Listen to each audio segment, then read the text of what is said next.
the fact that team didn't say no and they said they were open to talking about it was shocking. Wild. If somebody says no, I say this on so many episodes, you're in the same exact spot. Like, why not ask?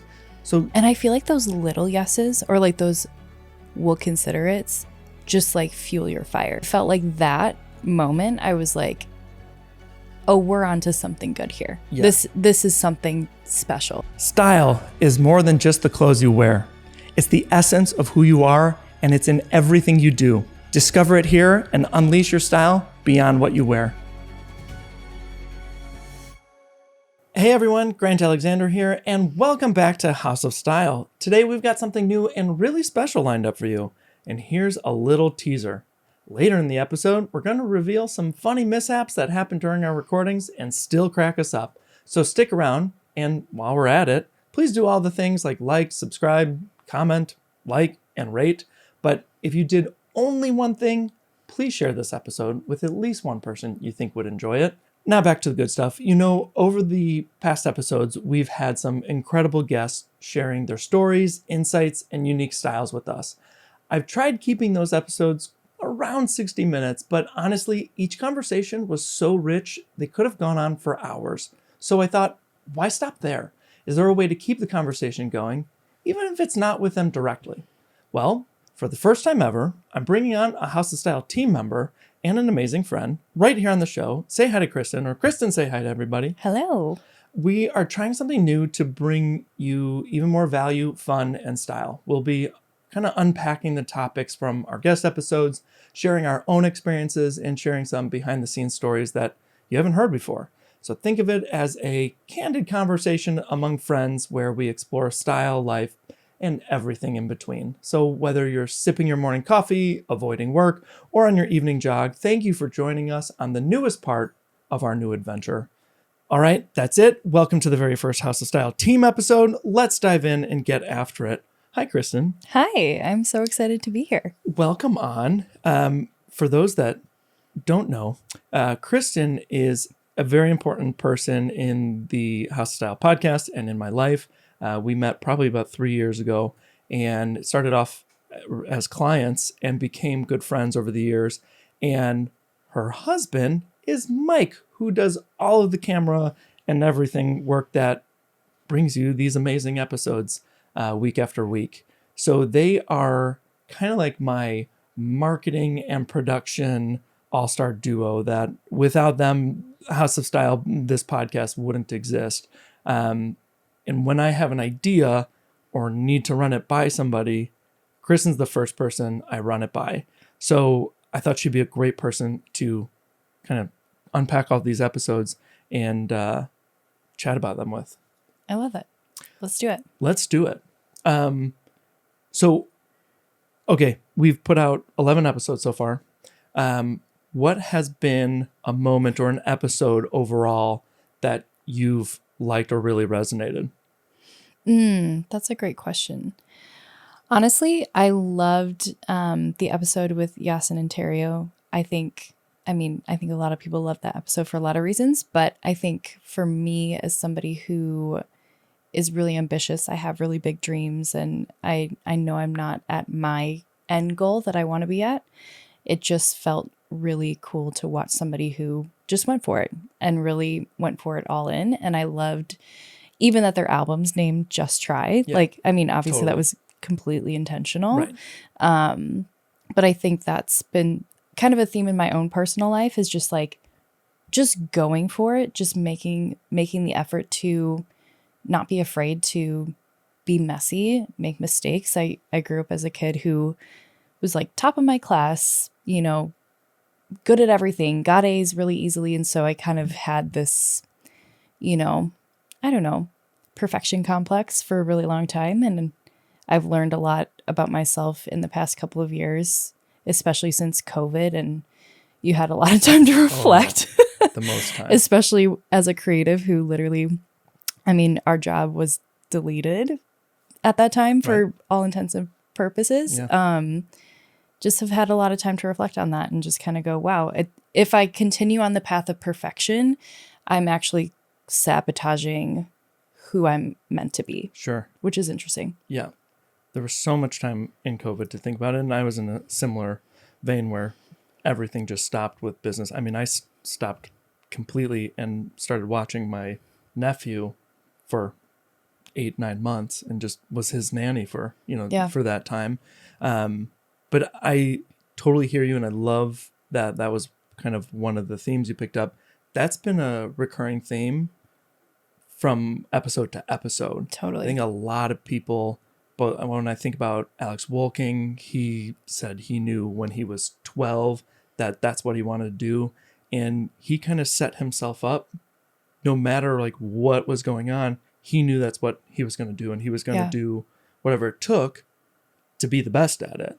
And I mean, YASSiN and Sean were great examples of that. Like the album being Just Try, so smart. And I like that you used the word intentional, because I think what I picked up across those 2 episodes was how intentional all of it really was. Yeah. And I mean, even with trying to think of a way to go viral and like what they were going to try, had like they had intention behind it and have used that every step of the road, because like they know what their style is. They know what they want to be.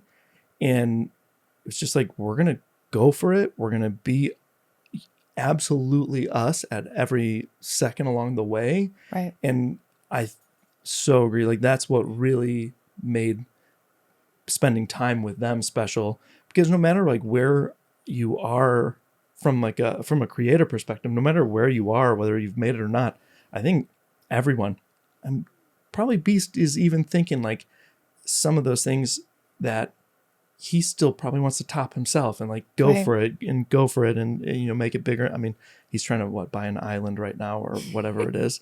So, I think that's definitely one of the recurring themes that I really enjoyed. Yeah. And I think too, something I was thinking about too, is that so many of the people that we've talked to have really leaned into being more authentically them. And I think in a world where authenticity is now kind of this big term that's been thrown out, especially if you're trying to become some sort of influencer or, somebody online, or a personality, right? Yeah. For lack of a better term. I think, and I've heard this before, and I think it's an interesting dichotomy that we kind of have to wrestle with is, I've heard it said that people don't actually want you to be authentic. They want you to be what they consider your authentic self. Yeah. And I think hearing all these stories of the people we've interviewed and hearing that, they kind of rejected this idea of like presenting the authentic version of what they thought other people would want to see. And they just leaned really into who they actually are. Yeah. And that's what allowed them to become who they wanted to be and reap the benefits, of what their dreams actually were. Like they were actually able to get their dream because they chose to be authentic versus what they thought other people would want to see from them. A great example of that, I think, was our first guest episode with Brendan. Brendan is a testament to what you're just saying. And like, I don't know that I've met many more authentic people than Brendan.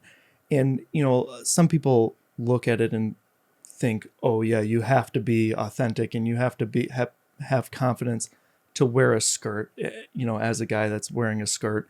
Like that's such a small piece of him. He is living every single day as himself and so unapologetically that it comes off as he's having a blast. He is completely himself. He's doing what he loves. Like he has tenure at Northwestern, which is freaking incredible. Right. And he's dancing and he's doing art and photography. I mean, he's doing everything and he is himself every day. And that's why so many people love him. Like he is loved by a lot of people. Mm-hmm. Yeah, that's awesome. I think, there've been a few recurring themes along the way, and like that and the just trying piece has been a big part of it.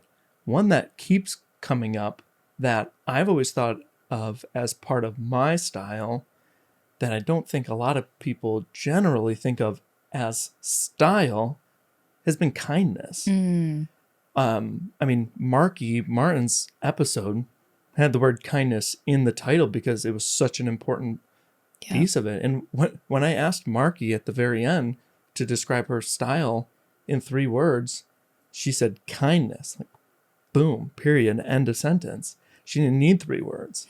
And for her, like, everything that has come from her kindness and like her genuinely wanting to connect with you. Yeah. Like, have you sensed that throughout the episodes? Like, what's your takeaway? Like, do you think kindness, like, how big of a, I don't know, like, how big can it be in someone's style? Should have gotten that water. I definitely think that kindness has been a huge part of all the episodes and even if they don't say kindness is a part of kind of who they are, all these people are so, it just exudes from them, right? Sure. So I feel like a lot of times when people think about style in the traditional sense, you kind of think like Devil Wears Prada, like really, I don't want to say stuck up, but like very, high luxury type people who might not give you the time of day kind of thing. But that's not what true style is. And when you actually get to the heart of, what makes somebody unique and what makes somebody special, almost always across the board, the good guy wins, right? Right. And so, yeah, I think that's such a cool takeaway. And I totally agree with that. I mean, we've just seen it even in just like the little interactions and in the editing behind the scenes. It's like it's like everybody's kind. Everyone's genuine and wants to have a genuine conversation with you. No one's like, oh, here I am, and sits down and does their thing. They're asking you questions. They're interacting with Mike, and that's just really cool. I think that's been one of the most enjoyable aspects of all of these podcast shoots. And like, we tell them like, block out this amount of time. Yeah. But we find ourselves going over just because of the conversation we're having before and after. And before is such an interesting time when you have some of these guests on. Like, we just filmed Joe Sasto from Food Network, who, like, I'm a big fan of Joe. And we're spending all this time and like, we're setting up all the camera equipment, the mics. Like, we're talking. I feel like we need to be recording. I know. I was just going to say, you need to record that part. There are definitely some gems in there, but you get a sense of like these people that have made it and have been successful. It's just fun and nice to converse with them. Like, they care about you. I think that's probably a misconception too, is like these people who are so busy, so successful, like don't have the time of day for, like we'll call them like the peons down there, but like, they've genuinely, everybody's been so nice, wanted to chat. They get to know you. And I think that's like a really important thing. I think it's also a testament. I mean, obviously we're good friends, but I think in general, one of the things that I really noticed about you immediately was, wow, 1, Grant is a badass, but 2, he's so genuinely kind. And I mean, I think as people think about who they want to be, you are the person who will attract certain things into your life. And if you don't like the things that are in your life, you have to take ownership for what you've chosen to attract. And I've believed that for a really long time, but I feel like it's just really hit home for me, in the past couple years of the things that I've attracted to my own life that I'm like, well, I lived up to that, right? Yeah. I decided that that's the type of person that I was, or that's the only way that someone could love me. And so I attracted those types of people who loved me in that way, right, into my life. And 100%. And then I had to pay for it, Right. Absolutely. And it was so, for a long time, I felt like a victim, right? And if you sit in that spot, then you won't get anything that you want out of life. Yeah. But as soon as you take ownership for what you attract, I think everything can change. Yeah. And I think kindness is no different. It's like, it's not surprising that the people who are saying yes to your podcast are that way, because it's who you are too. Yeah. And like, I believe what you believe you can attract makes an enormous difference in what you end up attracting. Yeah. And like for me, using kindness, not like using it as like I'm faking it, like being kind and wanting to get to know people on a deeper level Yeah. is like, that was the key to unlocking everything I've tried to attract. And Yeah. I mean, I'm trying to do nutty things, like, you know better than almost everybody how nutty. Daily Yeah. What I'm trying to voice do. memos. Yeah. So many voice memos. I love it. And that is such a big part of it. Like thinking that I know I can achieve these crazy lofty things by being kind and by being myself. And sure, like I dress a certain way that looks very cool. Like that is important. That's part of my style. But I'm nice. I try to be funny. I try to make everyone smile. And if I can make everyone smile, I think you can unlock anything you're trying to work towards. Definitely. You just, I mean, like I'm nutty and I think I can, work towards the highest possible thing I can achieve. I'm going to work for that for me, for my friends, for my family. Like, why wouldn't you try to work for that? Yeah. So I love that idea of kind of like thinking about what you can attract, call it manifesting, whatever it might be. I definitely, there's been a sense of that throughout all the episodes. Okay, let's go back to the just try or just go for it part, because I really love that. I'm curious, obviously you've gotten a chance to interview all these people, which is so awesome. Whose journey did you most resonate with? Great question. Tough question. There have been bits and pieces of every single one that I've been like, For sure. Yeah. I think the simplest response is probably Marky Martin's. When Marky said how she got her first job, she emailed the station manager of the station she wanted to work at and said, "Can I have a job?" And I believe passionately most people are too scared to send that message, especially because she said there was nothing posted online. So most people would stop then. That reflects my day-to-day with House of Style right now. Yeah. From trying to, for the podcast, before we had any guests or any episode to share, we had to convince people to say yes with no proof of concept, which is really difficult. You're like, I promise it's going to look amazing. Like, trust me, like, this Mike guy and I, like, we're going to do a really great job. It's like, okay, can you show me? No, we can't, but look at anything else I've done, and it's really pretty. Like, not everybody buys that. Fortunately, I've built up an amazing network of clients and friends that we were able to get early people that are both awesome and incredible guests that said yes because they happen to be friends too. Totally. And that's part of how you do this and how you build it. But I reach out to so many people, even though you might hear that you might never see them on podcasts. You might never. Wait, can we talk about the yes that you got? They were like, are we allowed to talk about it? Depends which one. Justin Timberlake. Oh, so that was when Justin Timberlake's team didn't say no. Right. That was like oh my gosh. Now, and this was like this was like before we had put out, I think we had put out one episode. Yeah. This was before we put out anything really. Anything. Yeah. Okay. Yeah. And because he was going to be in town and it didn't work out in the timing, but I was going to reach out again when he was coming back, but then we had multiple episodes we were filming when he was in again on the weekend, and it wasn't going to work out from our timing. So I didn't even reach back out this time.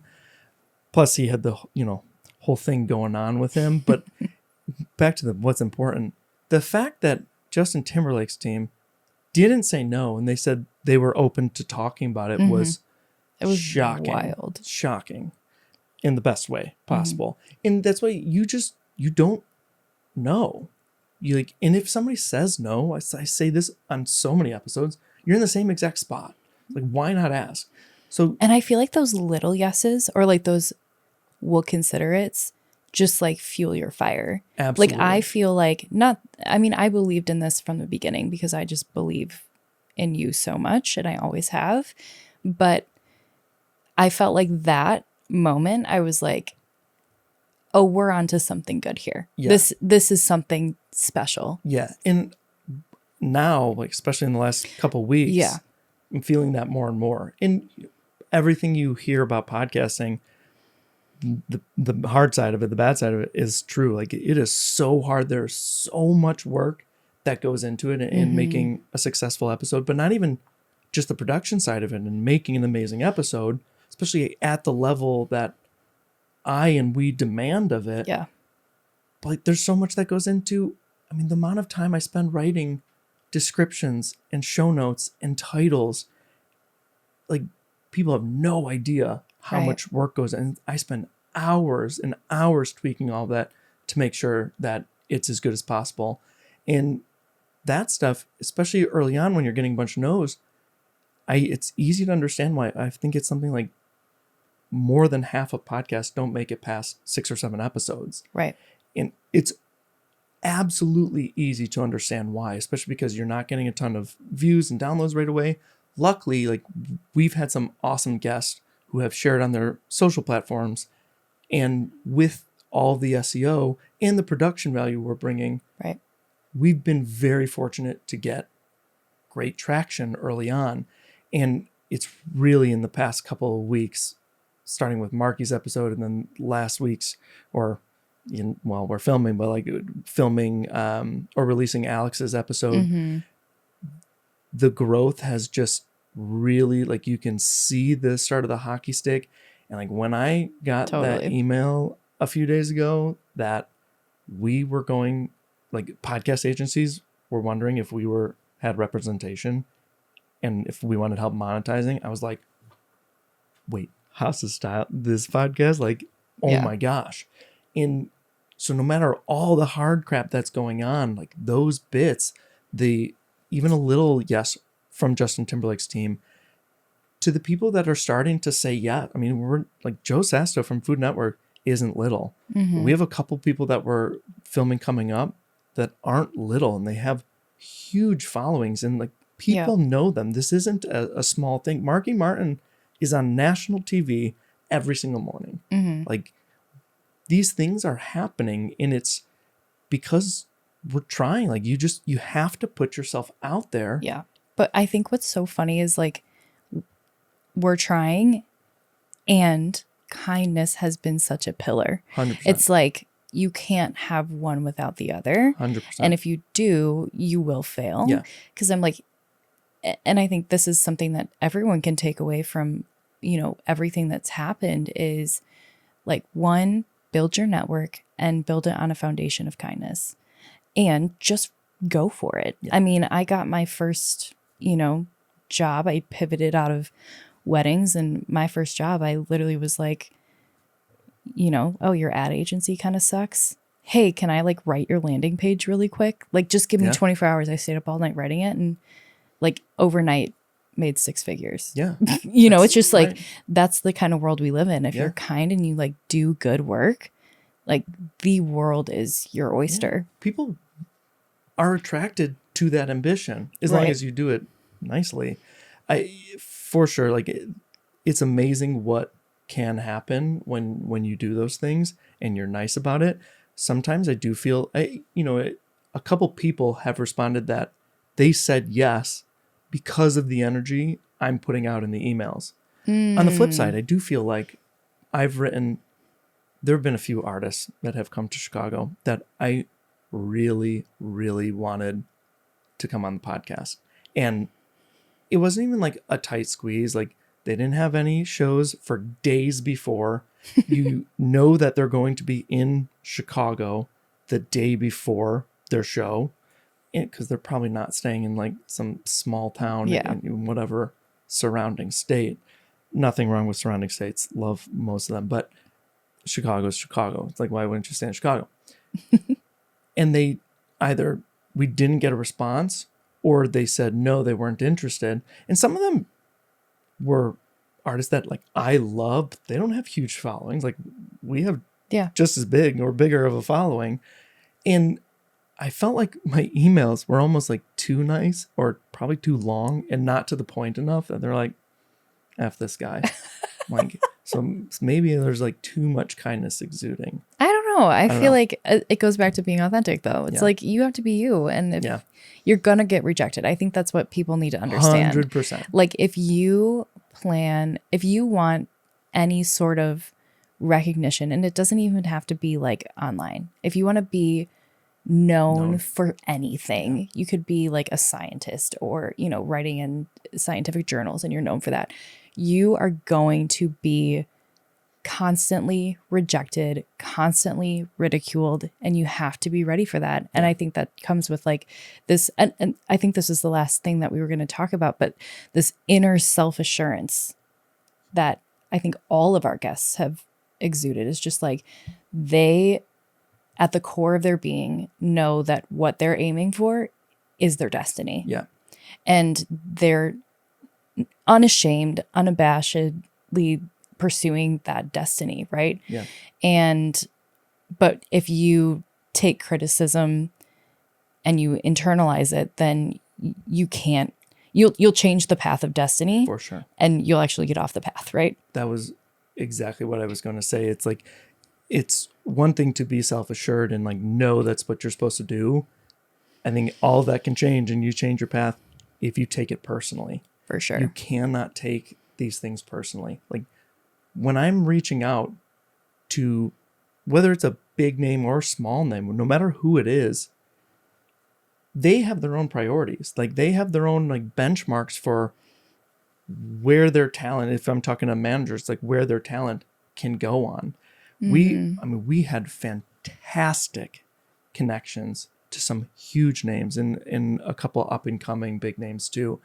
And their managers were such a-holes that if there was ever a time I was going to take it personally, it would have been with them for sure.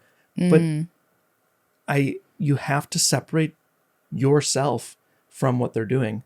They believe their talent, their act, right, is too good for the podcast at its current state.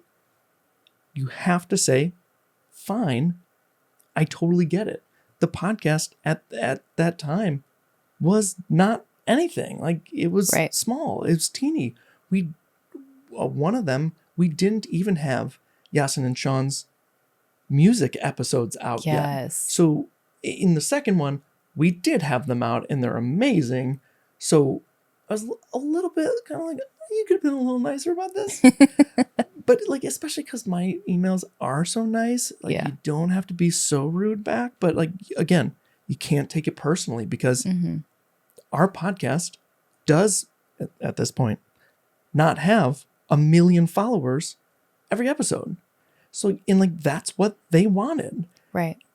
You can't take it personally. And if you let that, like, if that's what's going to get you, like, deter you, you're going to fail each time. Like, you have to know what you're doing is going to work. And I believe wholeheartedly what we're putting out there and what the business overall is going to be. And I believe in the few, I don't have a very big team, but I have a very passionate team. Like, I believe in the people around me to help make it happen. Yeah. And that's such an important piece of all this. Yeah, definitely. Oh, I wasn't sure. I was like, what's he doing? Hi, Mike. Hey, Mike. Mike's stopping in really quick. A little behind the scenes. Grant's got his water. Yep. Kristin doesn't. I kind of want it now. Yep. You can have a sip of mine. Woo! You can have a sip. Go nuts. Thank you. You're welcome. Get to hold that one over. She'll always have a water. No matter, we'll see who that water sponsor will be coming up. Have a little, crack it open. I think. Shh. I think they Don't have say a twist top. That's what I did. Oh. I was making the. No. It seemed like a bottle opener type of. This is probably a different sound. Little sneak peek. All right, let's get into like the good stuff. All right. What have been some like funny, memorable, kind of off the wall moments? Oh, they're really tough to choose. I think some of my favorite, coolest moments when I first heard Sean Terrio sing, it was like, oh my goodness, like a just different experience. Like I love like live when you heard music. him live. Yeah. Yeah. It was because I've been listening to them for a while now. Right. But my goodness, and I love live music, but it was even different than, when somebody's on stage and you're in the audience. I was right next to him, and they were doing it for House of Style. So like it had so cool. that much more meaning to it.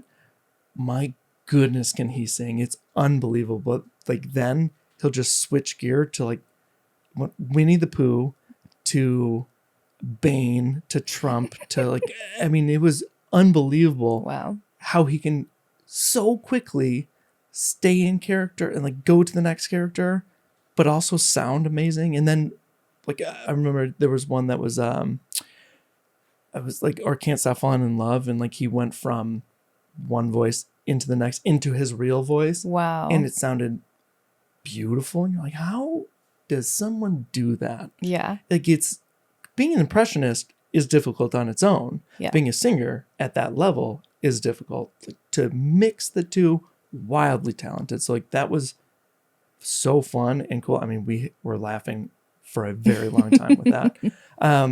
One that I didn't share, but it's in the bonus episode. If people check out Josh Ocean Thomas's episode, we were playing Mad Libs. And I forgot what the story theme was about. I think maybe that was the yearbook one. I think it has something to do with school yearbook. But Josh is Middle Eastern, from Middle Eastern descent. And just so everyone, if you haven't watched Josh's episode, he's a comedian. He's a comedian, yes. Caveat, I don't even know what you're going to say right now, so yeah. I'm ready. Yeah. I think Mike and Josh are the only people that know this, really. And Josh probably doesn't know that I'm telling everybody about this, but he'll be cool with it. And he's a comedian, so he'll laugh. We were filling out the Mad Libs, and I'm asking him, and nobody so far has known what an adverb is. So like, that's kind of the reason I stopped doing Mad Libs. It's like, because I had this idea that I wanted to start every episode with a Mad Lib, because I'm like, everybody loves Mad Libs. They're fun. They're funny. It gets people loose. Wait, adverb ends in ly, right? Like quickly, right? Funnily. Right. Nobody knows that. Congrats to you for knowing that. Goes back to you being an excellent student. Oh God. But triggered. So like, nobody knows what an adverb is. I mean, we were like 2 for 2 or 3 for 3 on this. That's so funny. And I'm like, okay, we're talking about adverbs for like 2 or 3 minutes here. And now this whole Mad Lib thing that I thought we were going to get done in like 5 minutes tops, we're going on to 11 or 12 minutes. I'm like, this is not going to work if we're trying to get episodes down to 60 minutes. So we scratched the Mad Libs. Well, let's do them at some point. Maybe we'll remain. I mean, that was in his bonus and it was still super long. But to the point of the story, basically he had to choose. He chose 3 responses that one was planes, and the story doesn't even matter. He chose planes, and the language, the next question was pick a language. And he picked Arabic, and then he had to pick a number, and he did 11. And he was like, oh shit, I probably shouldn't have said Arab and planes next to each other. And like, it's funny because like, he's not white and he can make that joke, but seconds later he says 11. And I'm like, oh my gosh, it's getting even worse. And he's talking about Arabic and planes and the number 11th. I texted him afterwards. I was like, dude, you realize that you said planes, Arabic, 11th, and today is September 11th. No. And it was September 11th. And he was like, oh my God, I did edit that out. Like, I'm like, oh, wow, that was awesome. That's so funny. We got a good laugh out of that. So that was a lot of fun. And then I think one kind of mishap that it's not really a mishap. The first episode that we shot with Brendan, we shot that in this remarkable, Stunning. If you haven't watched the episode, you just got to go at least watch like the first. Yeah. We'll watch the whole Watch the episode. whole Don't thing, mess up our for sure. engagement rate. But watch it. you got to see the penthouse mansion is so beautiful. It's incredible. It's on Lakeshore Drive. Yeah. You can see, I mean, this place was insane. And we have photos posted. Maybe we'll post some more after this with some extra BTS footage. But this place was remarkable. And I think it was listed at 8.5 or 9 million. It was over 8,000 square feet in Chicago on Lakeshore Drive. It was gorgeous. absurd. And I think what nobody realized, so we filmed on a day that was, I think it was 96 or 97 degrees out. I remember. This $8.5 million penthouse mansion didn't have air conditioning. Wild. Except for 2 rooms. Those 2 rooms, one was the kitchen and the other was a study that was nowhere close to where we were filming. So we were dripping sweat filming this most of the time. And we took out a Magnum bottle of champagne to celebrate for him, Brendan, getting tenure. But I feel like we really went through that pretty quickly because it was so hot. Yeah, it was a rough one. And like, I think moving forward, we have to have air conditioning or some sort of refrigeration system if there isn't. But that was rough. And I think we did a pretty good job at making it look like. I mean, I didn't know this. And there was even one it point. It didn't look that way. Which is great. There was even one point where the penthouse's phone started ringing and nobody was answering it. And like, this isn't it, but I think we may have cut some of it out. Like, we definitely left a bit of it in. But it was ringing for like 5 minutes. And it's like, I didn't want to answer it. Like, I couldn't. It's not my penthouse to sell. But the realtor wasn't there and there was nobody there to answer it. So we're just like, I guess we just let it ring. Like, it will go to voicemail, and just kept ringing and ringing. We're like, oh my gosh, we're boiling here. The phone's ringing. We can't film this podcast. What's going on? It eventually stopped and we got through it. That's hilarious. Yeah. So those were probably some of my favorites so far. I mean, also being on the News Nation Morning in America set with Marky was such a treat for me. Yeah, that's because so cool. I watch everything News Nation. We all know at this point, like, I'm a News Nation super fan. So to be on set, and I've been there before because I've worked with a different correspondent and host, and now have the relationship with Marky. I'm friends with the producer. Yeah. So I've been there and I've seen it before, but there was something different and magical about sitting on the set with Marky. I mean, like, I watch her every morning. So like, cool. It's really cool. And that was a lot of fun. There's just been like those experiences, like sitting down with Joe Sasto. Like, I love watching him on Food Network. He's such a great personality, a great TV personality. Like, he looks like a great person on TV. And make sure you watch the episode when we drop that one, because he is just as wonderful of a person, he was on camera, but off camera in the podcast setting as he appears to be on TV. So that's like awesome. That one was really special. And I think that's kind of the sentiment. Like, Brendan and I have been friends for years now, and he's such a great person. And he holds an important place in my heart, especially for being the first person to do this with. Like, I've had something with each guest, and like, we filmed a couple of chefs now, in addition to Joe. So like, once those come out, I'm really excited for people to see those, to hear those. I think they're a lot of fun. And for me, like, I love food. I think food is, in the style of food, is so important and resonates with so many people that I think those episodes will be a lot of fun. But for me personally, like, those are food, music, good people. It's everything I need. Okay. Can you give us a little like sneak peek hint at what might be coming up, or some guests that you have some yeses from that might be exciting? You don't have to say who necessarily, but maybe drop a little hint, little Easter egg.